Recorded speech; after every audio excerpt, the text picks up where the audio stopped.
तो कक्षा 11 में जिन बच्चियों ने गृह विज्ञान ले रखी है, आज हम गृह विज्ञान के अर्धवार्षिक परीक्षा का एक मॉडल पेपर लेकर के आए हैं। इसको बड़े कायदे से आपको देखना है ताकि आपको एक पैटर्न का अंदाजा लग जाए, क्योंकि कक्षा 11 में ओएमआर शीट पर एग्जाम नहीं होता। अभी आप हाई स्कूल में आपने होम साइंस ली होगी तो होम साइंस का पेपर भी दिया होगा, लेकिन उसका पैटर्न थोड़ा सा अलग था, क्योंकि 20 ऑब्जेक्टिव आपको ओएमआर शीट पर देने होते थे।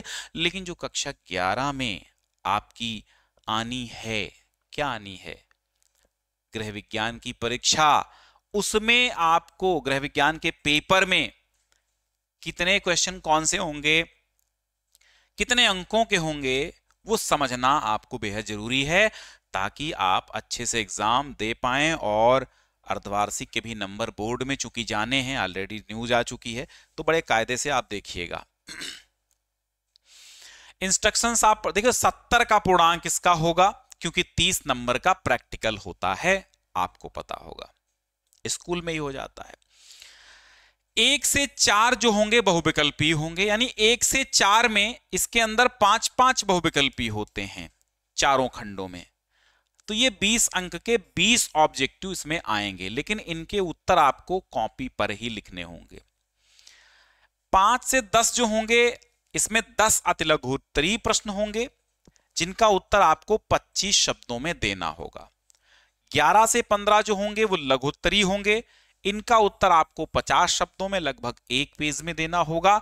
16 से 18 जो होंगे वो दीर्घ उत्तरीय होंगे, और इनके उत्तर आपको लगभग 100 से 150 शब्दों में देना होगा। अब बहुविकल्पीय प्रश्नों से स्टार्टिंग हम लोग करते हैं। भोजन और पोषण, वस्त्र और वस्त्र उद्योग तथा विस्तार शिक्षा के पाठ्यक्रम आदि अलग अलग विषयों को गृह विज्ञान के दायरे में कब लाया गया था? 1931 में, 21 में, 32 में या फिर 20 में? तो इसका सही जवाब होगा 1932 में ये लाया गया था। अगला सवाल है कि हमारे अंदर पहचान की एक होती है, क्या होती है? आकृति, भरोसा, अनुभूति या फिर जिज्ञासा होती है। तो पहचान की एक होती है अनुभूति, ऑप्शन नंबर डी। एक बच्चे ने पेपर भेजा, आपके भी पास अगर पेपर हो चुका हो तो आप भेज सकते हैं हमारे व्हाट्सएप नंबर पे। किशोरावस्था में सबसे अधिक संकट आता है, कहां आता है? पहचान बनाने में, मनपसंद भोजन में, कपड़ों में या टीवी कार्यक्रम पर? तो जो किशोरावस्था की किशोर अवस्था होती है, टीनेज होती है, उसमें सबसे बड़ी जो संकट आता है वो पहचान बनाने में होता है। किशोर विकास के दौरान कई परिवर्तनों का अनुभव करता है, रिक्त स्थान को भरिए। भावात्मक परिवर्तनों का अनुभव करता है, स्वास्थ्यता का, मनोविज्ञान का या व्यावहारिकता का? सही जवाब होगा भावात्मक परिवर्तनों का अनुभव करता है, ऑप्शन नंबर ए आप लिखेंगे। बुलिमिया तथा एरोरॉक्सिया नर्वोसा निम्न में से क्या है? बुलिमिया और एनोरॉक्सिया नर्वोसा क्या है? शारीरिक समस्याएं हैं, मानसिक समस्याएं हैं, भोजन संबंधी मनोवैज्ञानिक समस्याएं हैं या फिर सामाजिक समस्याएं हैं? तो ये भोजन संबंधी मनोवैज्ञानिक समस्याएं हैं, जिसको बुलिमिया एनोरॉक्सिया नर्वोसा कहा जाता है। विभिन्न प्रकार, अब दूसरा खंड आता, दूसरे में भी 5 ऑब्जेक्टिव आपके। प्रश्नोत्तर संख्या 2 का खा गा घांगा, प्रश्नोत्तर संख्या 3 का खा गा घांगा, ऐसे लिखना होगा कॉपी पे। आप चाहेंगे अगर इस पेपर को बहुत ज्यादा शेयर करेंगे, लोगों तक पहुंचाएंगे, तो कॉपी कैसे लिखनी है ऑलरेडी वो भी हम बता देंगे। विभिन्न प्रकार के सामुदायिक संसाधनों की श्रेणी में आते हैं स्कूल, पार्क, अस्पताल, सड़कें, सार्वजनिक पुस्तकालय या फिर ये सभी? पूछा गया सवाल है सामुदायिक संसाधनों की श्रेणी। सामुदायिक संसाधन क्या है? तो ये जो सभी हैं, जैसे स्कूल है, पार्क है, अस्पताल है, सड़कें हैं, सार्वजनिक पुस्तकालय हैं, ये सब जो हैं क्या हैं? सामुदायिक संसाधन हैं। कपड़े हमें प्रदान करते हैं, कपड़े हमें क्या प्रदान करते हैं? गर्मी, सर्दी, आराम व ऊष्मा, ये सभी। तो भैया जो कपड़े हैं वो हमें आराम और ऊष्मा दोनों प्रदान करते हैं। भाई आराम के लिए भी हम पहनते हैं और हमें ऊष्मा से युक्त रखते हैं। संचार का माध्यम होता है सूचना देना, विचारों को दूसरों तक पहुंचाना, विषय संबंधी जानकारी या फिर ये सभी। तो मेन क्या है, संचार का माध्यम होता है। तो संचार का माध्यम जो भैया है वो ये सभी है।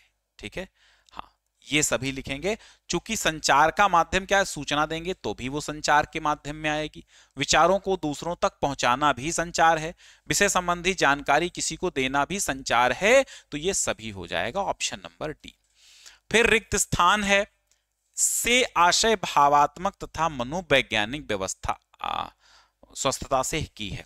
सामाजिक स्वास्थ्य, शारीरिक स्वास्थ्य, ये सभी, या मानसिक स्वास्थ्य। तो मानसिक स्वास्थ्य यहां टिक करेंगे, क्योंकि मानसिक स्वास्थ्य से आशय भावात्मक तथा मनोवैज्ञानिक स्वस्थता से है। फिर है मैं अपने भाई से लंबा हूं। ये कौन सा संवेग बताता है?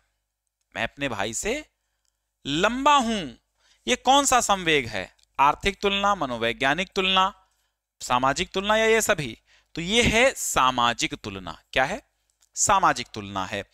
किशोरावस्था में स्वयं की अभिक्रिया किन परिवर्तनों के आधार पर बनाई जाती है? शारीरिक परिवर्तनों के आधार पे, ज्ञानात्मक परिवर्तनों के आधार पे, भावनात्मक परिवर्तनों के आधार पर, या इन सभी के आधार पर? तो 3 का सवाल नंबर है का, तो आप लिखेंगे ये सभी। स्वयं की अभिक्रिया, किशोरावस्था में स्वयं की अभिक्रिया शारीरिक परिवर्तन, ज्ञानात्मक परिवर्तन, भावनात्मक परिवर्तन, इन सभी के आधार पर बनाई जाती है। शरीर को ऊर्जा प्रदान करने वाले तत्व कौन कौन से हैं? विटामिन, खनिज लवण, कार्बोहाइड्रेट, प्रोटीन तथा वसा, इनमें से कोई नहीं। तो देखिए, शरीर को ऊर्जा प्रदान करने वाले जो तत्व हैं, कार्बोहाइड्रेट, प्रोटीन और ये वसा है, ऑप्शन नंबर सी।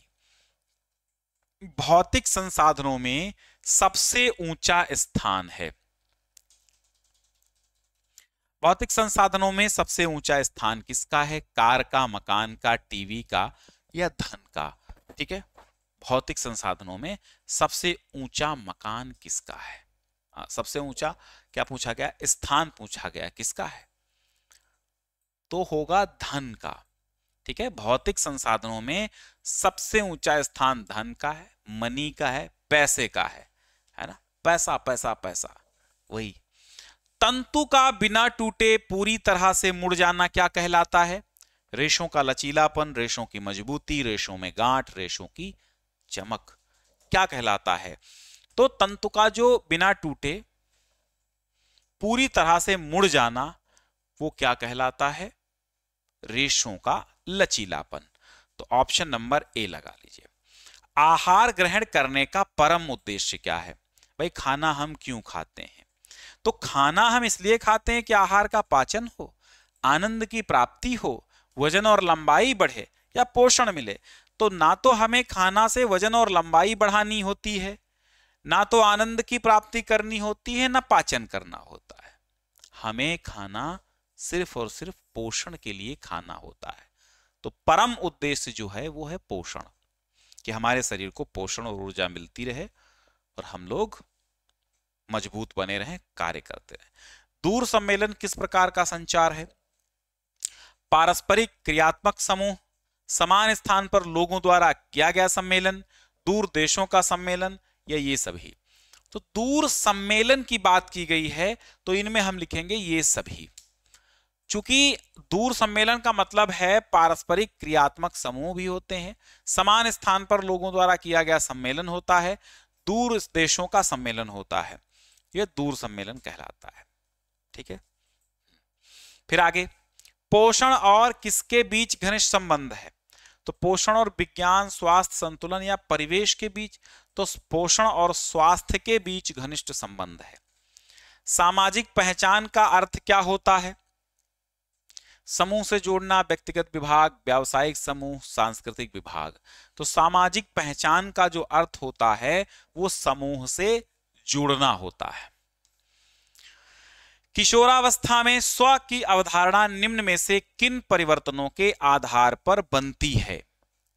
शारीरिक परिवर्तनों के आधार पे, आत्म सचेतना परिवर्तनों के आधार पे, अमूर्त पहचान के आधार पे, या ये सभी?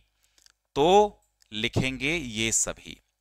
किशोरावस्था में स्व की अवधारणा निम्न में से इन सभी परिवर्तनों के आधार पे बनती है।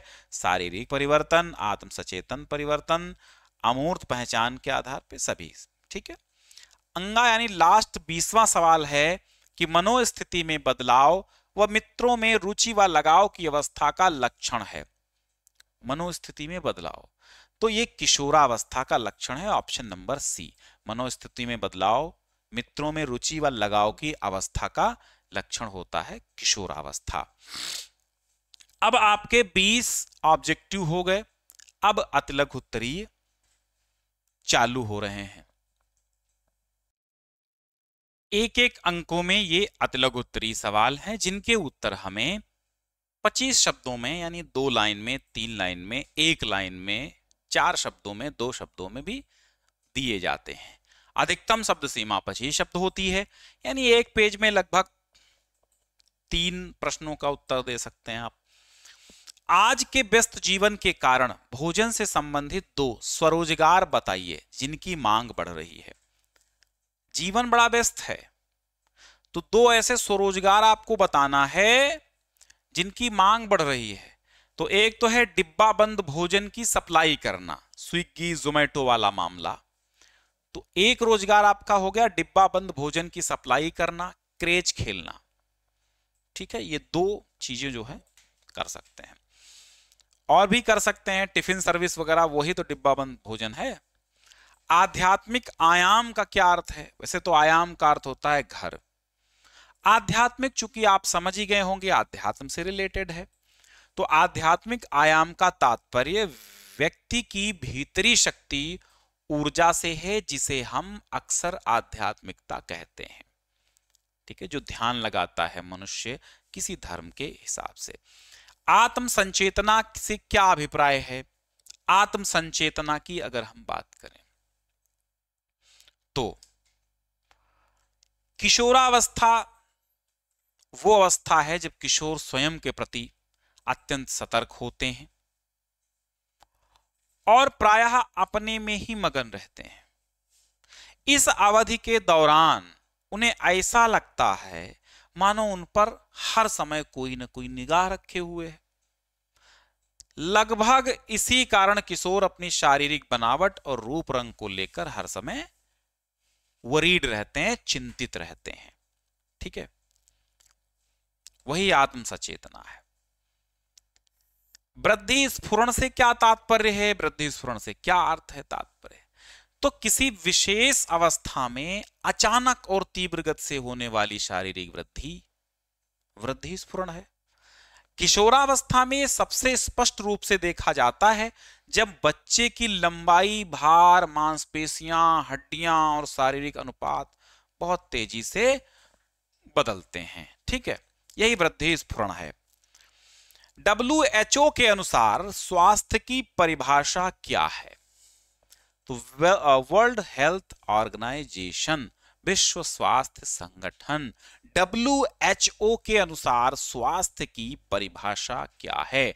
तो स्वास्थ्य वह स्थिति है जिसमें शरीर न केवल रोग मुक्त रहता है बल्कि शारीरिक, मानसिक व सामाजिक रूप से सुरक्षित व निरोग महसूस करता है।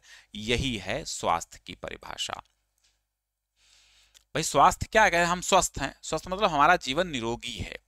मूल्यांकन की परिभाषा बताओ। मूल्यांकन माने मूल्य की, प्राइसिंग की माप नहीं होती। कुछ बच्चियों ने अभी लाइक नहीं किया है, बेटा कर दो एक बार, अच्छा रहेगा। हाँ, तो क्या सवाल है? मूल्यांकन की परिभाषा बतानी है। मूल्यांकन का मतलब क्या होता है? भाई मूल्यांकन किसी की प्राइस को आंकना मूल्यांकन है, आपकी कॉपी को चेक करना मूल्यांकन है, वो भी तो मूल्यांकन कहलाता है। तो मूल्यांकन की परिभाषा देना है। तो देखो, योजना के अनुसार कार्य की पूर्ति तथा लक्ष्यों की प्राप्ति को जांचना ही मूल्यांकन है। समझ गए आप? क्या है, योजना के अनुसार कोई काम पूरा हो गया है और उसके लक्ष्यों की प्राप्ति हो गई है, तो उसकी जांच करना ही मूल्यांकन है।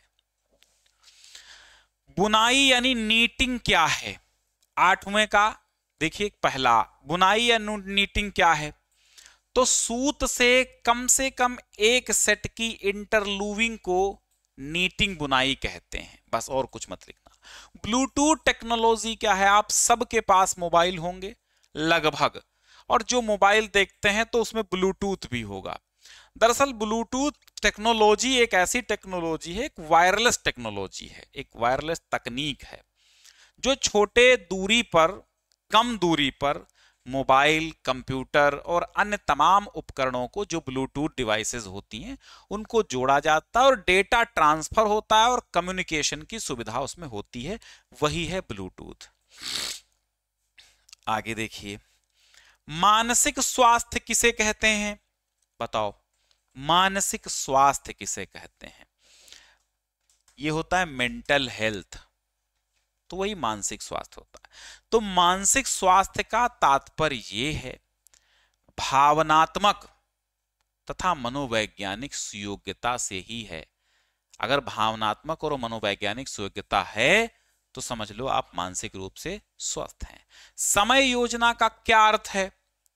समय योजना तो तय अवधि में निष्पादित की जाने वाली गतिविधियों की जो अग्रिम सूची है, तैयार करने की प्रक्रिया को समय योजना कहते हैं। फुलकारी कौन सी कला है? तो फुलकारी पंजाब की एक दस्तकारी कला है, वो फुलकारी है। ठीक है। शिशु में स्वयं की भावना कब विकसित होती है? तो शिशु में स्वयं की भावना जो है शैशव काल के दौरान क्रमिक रूप से विकसित होती है और लगभग 18 महीने की आयु तक स्वयं की छवि की पहचान होने लगती है। तो अब ये आती लघुत्तरी हो गए, अब आता है लघुत्तरी। लघुत्तरी आपसे 4-4 अंकों में पूछे जाएंगे। सवाल नंबर 11 है कि क्या आप सहमत हैं कि किशोरावस्था एक व्यक्ति के जीवन का निर्णायक मोड़ है? अब आप समझिए, ये है लघुत्तरी, तो इनके उत्तर देना है आपको 50 शब्दों में। 50 शब्दों का मतलब है कि लगभग आप एक पेज में आप अपना उत्तर लिख सकते हैं, एक से कम पेज में भी हो सकता है। वैसे 50 जो शब्द होते हैं वो तो महज 10 लाइनों में भी आ सकते हैं, बट क्या है, कोई दिक्कत नहीं है। आपको बहुत अच्छे से लिखना है, कम शब्दों में बहुत अच्छे से पेशकश करना है, ताकि एक एग्जामिनर, आपका अध्यापक जो भी है, वो आपको अच्छे अंक दें। तो क्या आप सहमत हैं कि किशोरावस्था एक व्यक्ति के जीवन का निर्णायक मोड़ होता है? किशोरावस्था यानी टीनेज, 17, 16, 15, 14 ये टीनेज होती है, 19 ये सब 14-15 वर्ष, ये सब 14, 13 से शुरू होता है किशोरावस्था। तो हाँ, आप लिखेंगे कि हाँ, किशोरावस्था जीवन का निर्णायक मोड़ है, क्योंकि इस समय आदतें और रुचियां विकसित होती हैं जो जीवन भर चलती हैं। यानी इंटर हाई स्कूल में आप जो बन जाएंगे वो जीवन भर बने रहेंगे लगभग। परिवार और परिवेश किशोर की पहचान और व्यवहार को प्रभावित करते हैं। कम परिपक्व किशोर जल्दी प्रभावित हो जाते हैं। लड़कियां जल्दी सीखती हैं क्योंकि उन्हें मां और शिक्षक दोनों से शिक्षा मिलती है। मानसिक, शारीरिक और सामाजिक विकास इस समय बड़ी तीव्र गति से होता है।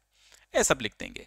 अगला सवाल है कि क्या कारण है कि अधिकांश किशोर अपने बाह्य रूप रंग के प्रति अत्यधिक परेशान रहते हैं? संक्षेप में लिखिए। देखो, ऐसा होता है कि अधिकांश जो किशोर बालक बालिकाएं होती हैं अपने बाह्य रूप रंग के प्रति परेशान रहते हैं। क्यों? इसलिए परेशान रहते हैं क्योंकि वे अपने आदर्श स्वयं और वास्तविक स्वयं के बीच अंतर महसूस करते हैं कि मैं वास्तविक स्वयं क्या हूं और आदर्श स्वयं क्या है। इन दोनों चीजों के बीच में बड़ा अंतर महसूस करते हैं। किशोर स्वयं के प्रति अधिक सचेत होते हैं, अपने मन में मग्न रहते हैं और ये आभास होता है कि उन्हें हर समय देखा और आंका जा रहा है, कोई उन्हें देख रहा है, कोई कुछ कह देगा। यही कारण है कि वे अपने रंग रूप को लेकर बड़े ही चिंतित रहते हैं।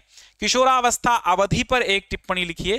भाई, किशोरावस्था अवधि पर टिप्पणी लिखते समय आप क्या लिखेंगे कि किशोरावस्था हेडिंग डालेंगे, लिखेंगे कि भाई किशोरावस्था में बच्चे को मित्र मंडली का सहयोग और स्वीकार्यता बहुत ज्यादा आवश्यक होती है। कभी कभी माता पिता और मित्रों के मूल्य अलग हो सकते हैं, जिससे किशोर मित्रों की ओर अधिक झुकाव रखता है।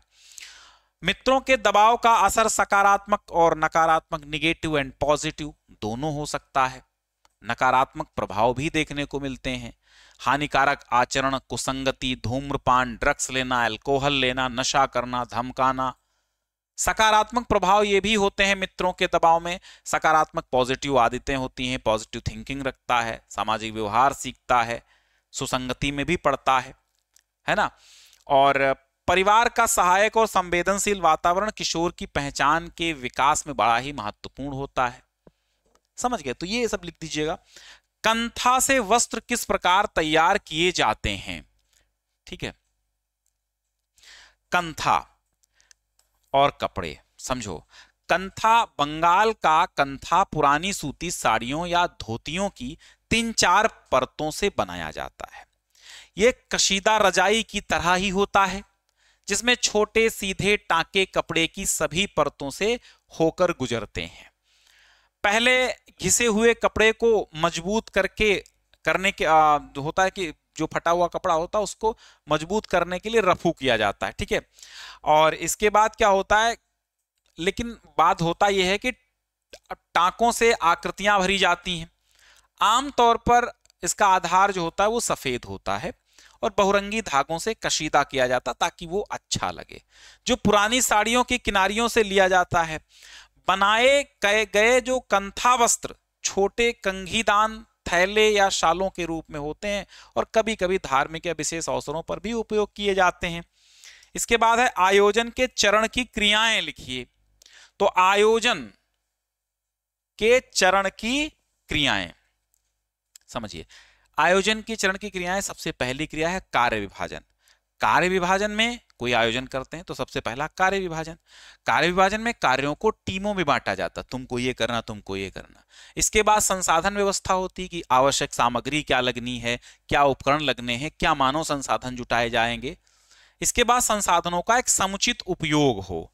इसका अर्थ यह है कि किसी कार्य या योजना में उपलब्ध जो संसाधन है, जैसे समय है, धन है, जो सामग्री है, मानव शक्ति है, उसकी ऊर्जा है, उसका सही ढंग से, प्रभावी ढंग से और बचतपूर्ण प्रयोग करना ताकि अधिकतम लाभ भी प्राप्त हो सके और काम भी हो जाए। ठीक है, तो ये 4-4 अंकों के लघु उत्तरी भी ऐसे लिख देंगे। इसके बाद दीर्घ उत्तरी प्रश्न आएंगे। दीर्घ उत्तरी में 3 प्रश्न होंगे और 3 में से आपको करना होगा, 6 होंगे, 6 में से 3 करना होगा अथवा करके होंगे। गृह विज्ञान लड़कों लड़कियों दोनों के लिए महत्वपूर्ण है, क्यों बताओ? भाई ये तो सब जानते हैं। मध्य तथा उत्तर बाल्यकाल के दौरान बालक अपनी विशिष्टता को किस प्रकार निर्मित करते हैं? किशोरों की पहचान निर्माण की प्रक्रिया पर शारीरिक और लैंगिक परिवर्तनों का क्या प्रभाव पड़ता है? खान पान संबंधी ऐसी 2 विकृतियों का विस्तार से वर्णन करें जो किशोरावस्था में हो सकती हैं और इसकी रोकथाम के सर्वोत्तम उपाय क्या हैं, लिखिए। संचार शब्द से आप क्या समझते हैं? मौखिक तथा गैर शाब्दिक संचार की विभिन्न विधियां लिखिए। समय और कार्य विधि योजना के विभिन्न चरणों पर चर्चा कीजिए। तो ये इस तरह से आपका गृह विज्ञान का कंप्लीट पेपर हमने बता दिया। चूंकि ये विस्तृत उत्तरी हैं तो अगर हम इन पर लेक्चर देंगे तो ऊपर से उड़ जाएगा। मुजबानी लेक्चर देंगे, चूंकि मैं लिख के लाता नहीं हूं, तो अगर जबानी लेक्चर देंगे तो एक तो लंबा पड़ेगा, ऊपर से समझ में नहीं आएगा।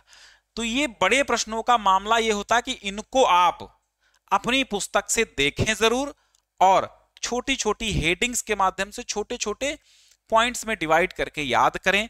कभी भी लॉन्ग आंसर को रटने की कोशिश नहीं करनी चाहिए, क्योंकि लॉन्ग आंसर कभी आप रट नहीं सकते। हाँ, बुद्धि है, लेकिन भैया 10% बालिकाओं की उतनी तीव्र बुद्धि होती कि वो रट लें लॉन्ग आंसर भी, बट 90% तो ऐसे ही होंगे कि पढ़ेंगे और 2-4 बार रटेंगे तब याद होगा। बहुत तीव्र बुद्धि नहीं होती है। तो स्टूडेंट कई प्रकार के होते हैं, एक तो तीव्र बुद्धि वाले होते हैं, एक बुद्धि वाले होते हैं, एक मध्यम बुद्धि वाले होते हैं, एक कम बुद्धि वाले होते हैं। तो सबको अलग अलग तरीके से पढ़ना होता है। यदि आपको याद हो रहा तो भैया पूरा विस्तृत उत्तरी आप याद कर लें, नहीं हो रहा है तो मेन पॉइंट हेडिंग्स बना के आप याद करिए, हो जाएगा। ठीक है, तो मिलते हैं और तमाम अन्य भी मैंने सब्जेक्ट के पेपर डाले हैं, तो वो भी आप पढ़ लीजिए। इससे आपको एक मोटा मोटा आइडिया होगा कि भाई अर्धवार्षिक में कैसे पेपर आने हैं, कहाँ से सवाल पुटअप किए जाएंगे, कितने सवाल कौन से आएंगे, कौन से सवाल सबसे ज्यादा अंकों में आते हैं, कौन से सबसे कम में आते हैं, किन पर हमें ज्यादा मेहनत करनी है ताकि हमारी अर्धवार्षिक परीक्षा में अंक अच्छे आए। और अर्धवार्षिक परीक्षा के भी अंक आयोग को वेबसाइट पे जाने हैं। ठीक है।